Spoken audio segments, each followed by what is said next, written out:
welcome to the Double Dribble Podcast Off-Season Recap, Episode 5, where we are talking about the Indiana Pacers. Yes. Well, how far did they fall? 14th seed? 13th seed in the Eastern Conference. Damn. I feel like last year, I might be wrong, last year or the year before, they were like the 9th seed.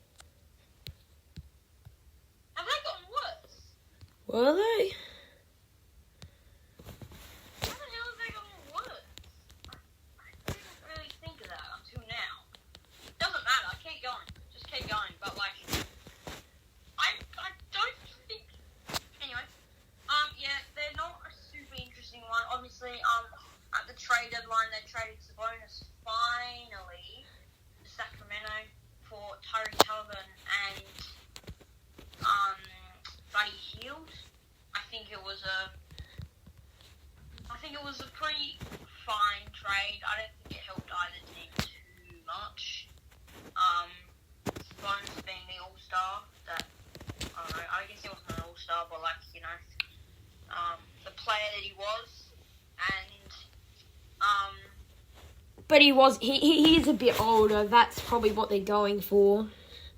yeah. To start that rebuild, probably, because you've got him, Chris Duarte, and then you've got young people who are coming in.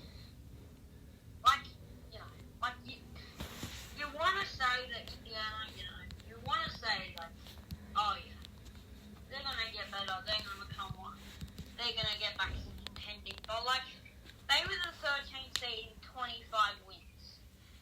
Yeah. That's 3 more than Orlando. Orlando. I feel like they shouldn't be that bad. No. And yet, somehow they found themselves here. Are they trying? Are they tanking? Are they not trying to go backwards to go forwards? I'm not sure. I don't think they are. Because they already have what was Halliburton, 8? Yeah. Not really. Halliburton went in the top 10. It's a bit, I feel like, yeah, but, lots of things have happened, and Indiana, they're here now, and that's why we're discussing them.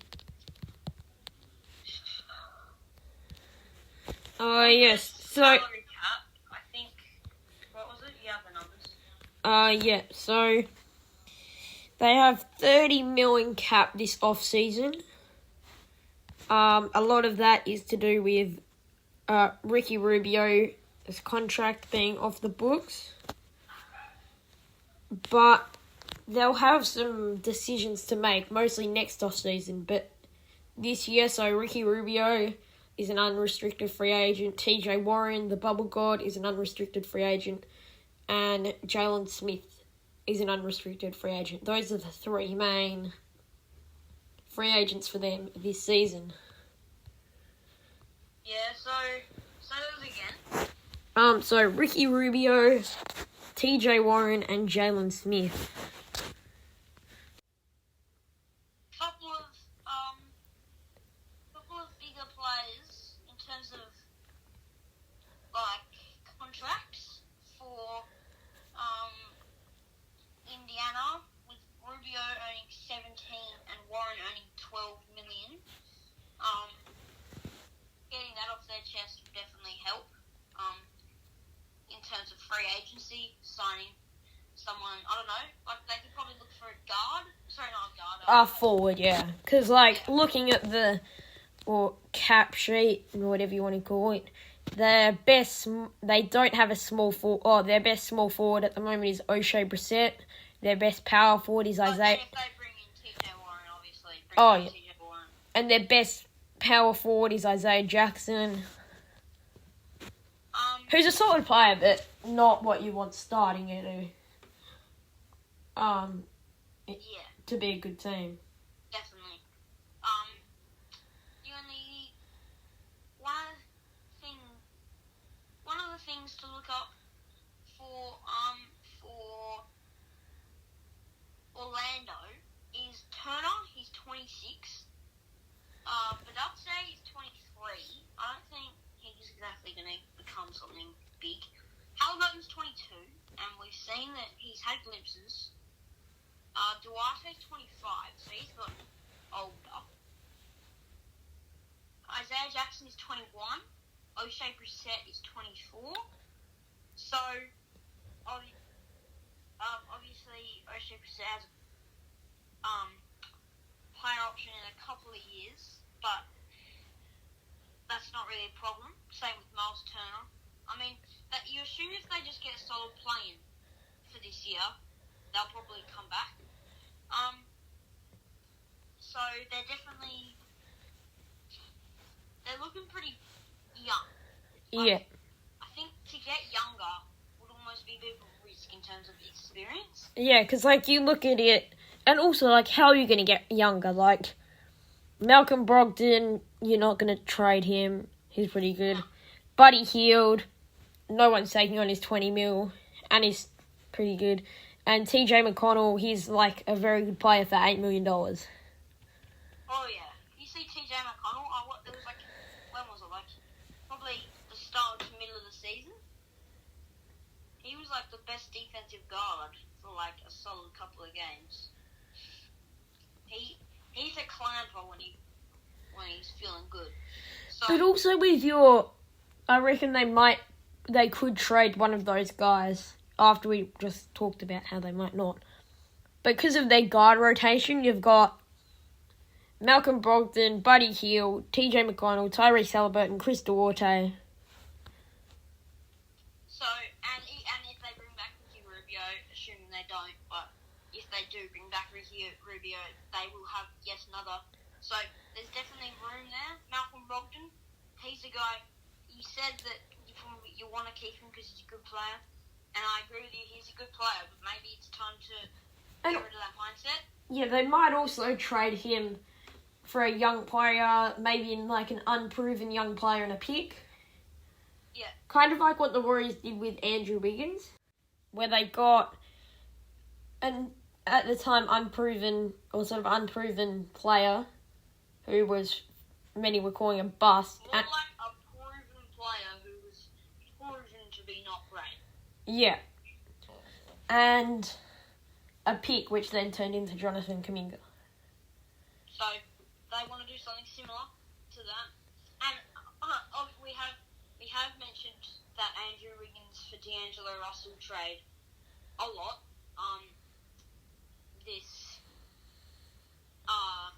In these off-season videos, and that's because it's so relevant right now.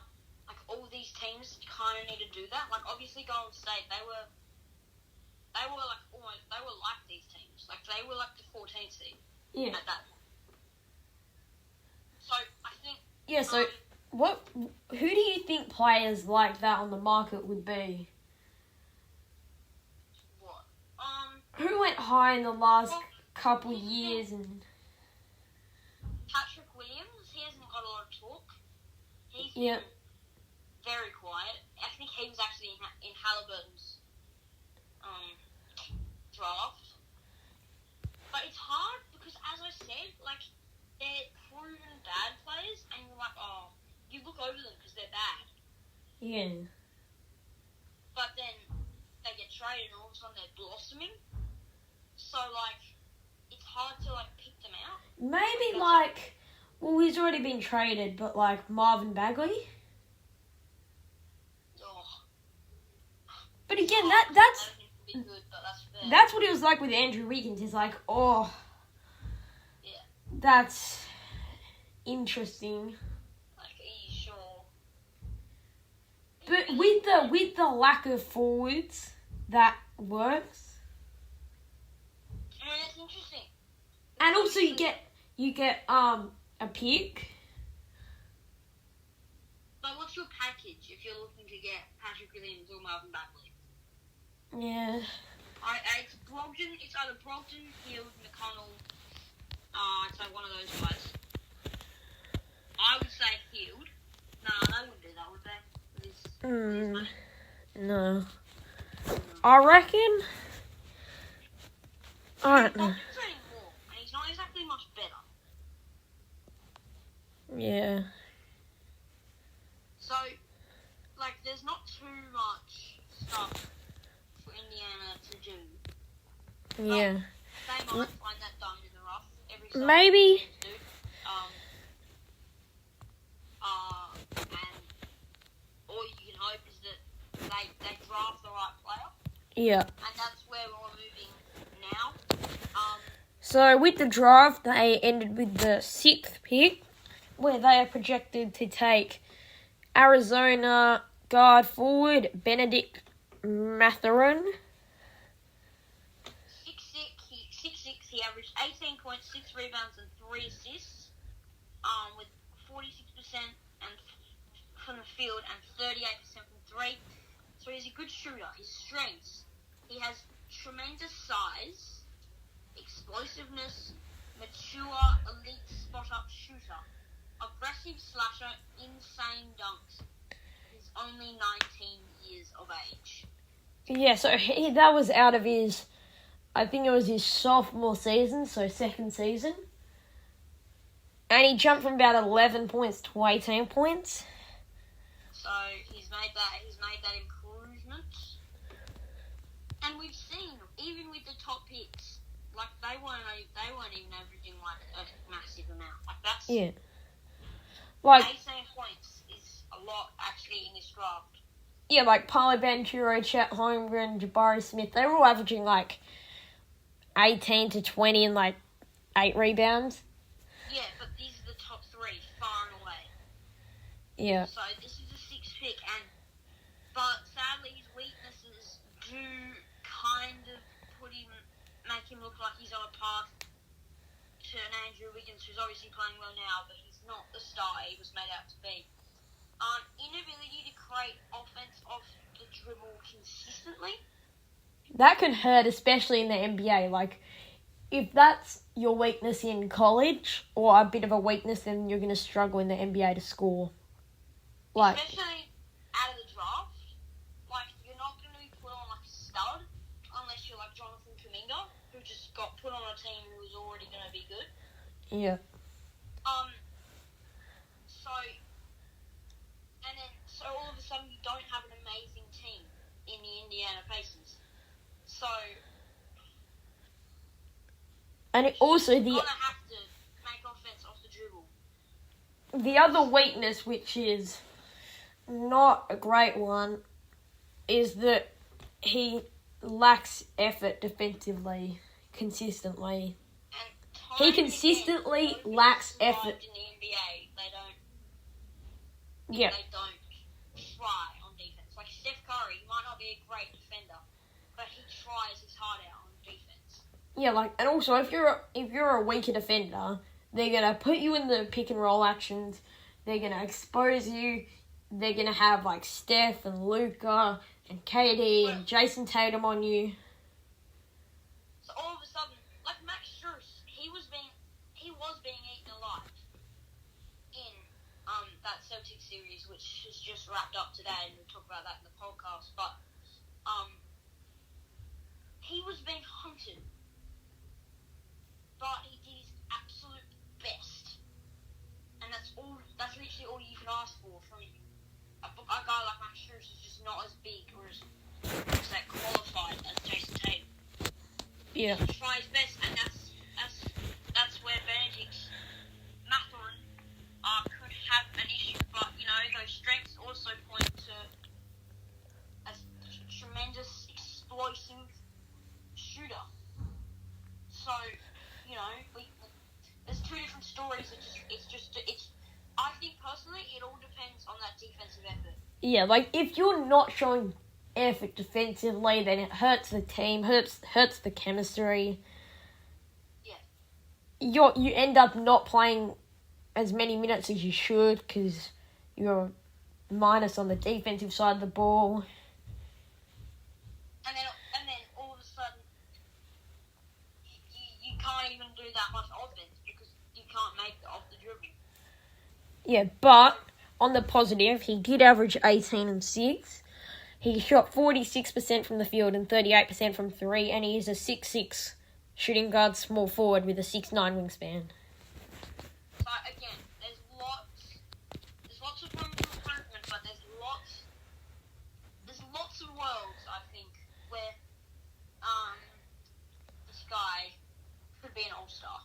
Yeah, So, because with that, he's big, he's explosive, he's a good shooter, and he's aggressive.